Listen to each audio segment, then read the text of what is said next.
और आइए अब हम आपको दिखाएं कि कैसे पाकिस्तान में एक बार फिर से तख्ता पलट की तैयारियां शुरू हो चुकी हैं। एक तरफ पाकिस्तान में पीओके के अंदर फर्जी चुनावों का नाटक चल रहा है।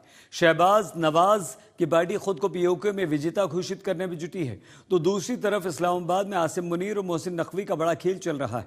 पीओके में प्रदर्शनकारियों को गोलियों से भूनने वाले मुनीर अब शहबाज सरकार को साइडलाइन करने की पूरी साजिश रच रहा है। अब मुनीर के इस गेम प्लान में बड़ी भूमिका निभा रहे हैं पाकिस्तान के गृह मंत्री मोहसिन नकवी।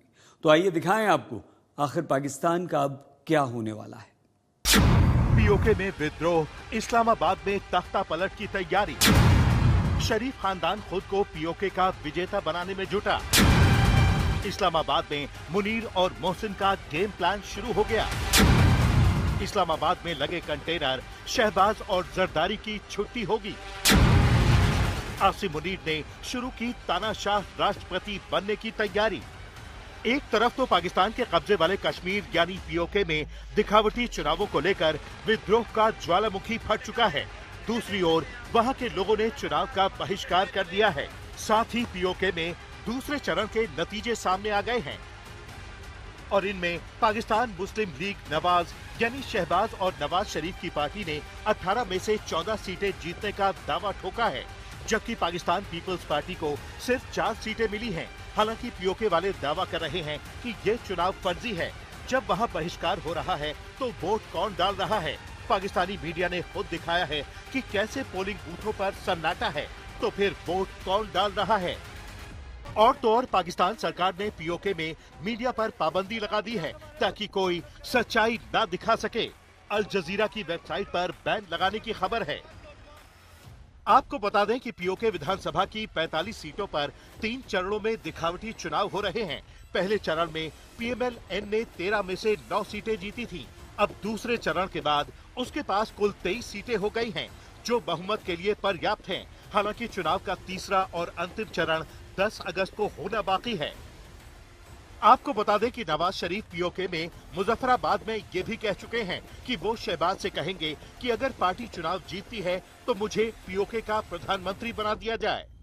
और अब पीओके में नवाज शरीफ की पार्टी से पिछड़ रही बिलावल की पार्टी ने शोर मचाना शुरू कर दिया है कि पीओके के अंदर चुनावों में बड़ी धांधली चल रही है।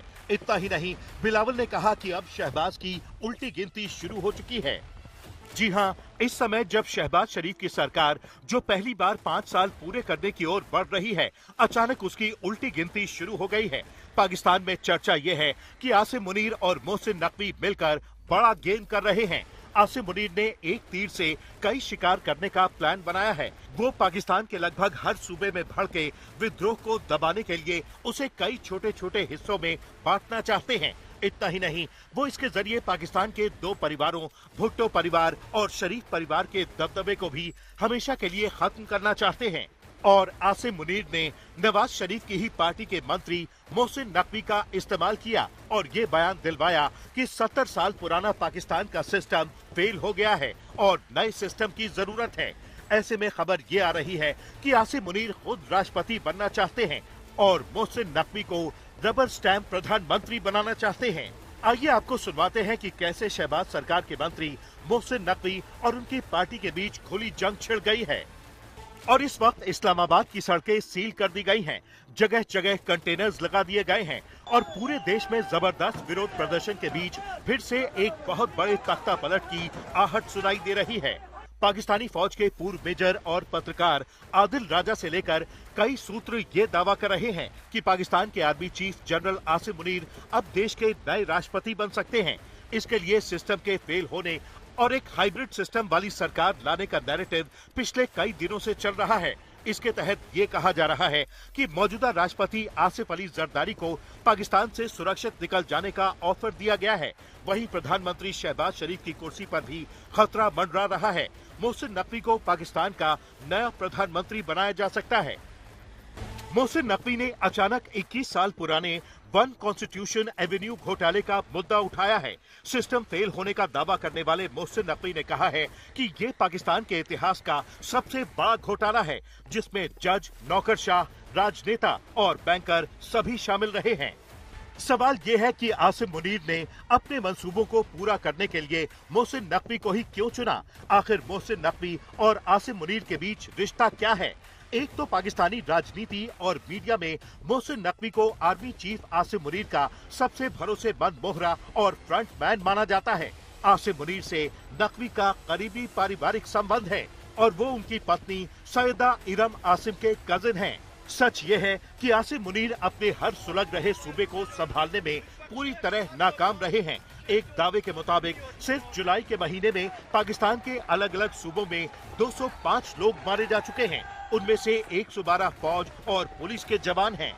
ऐसे में पाकिस्तानी पत्रकार नजम सेठी ने बड़ा दावा करते हुए कहा है कि आसिम मुनीर पाकिस्तान के मुख्य प्रांतों का पुनर्गठन करने की योजना बना रहे हैं। इस योजना के तहत बलूचिस्तान, खैबर पख्तूनख्वा, सिंध और पीओके को छोटे छोटे प्रशासनिक हिस्सों में बांटा जाएगा।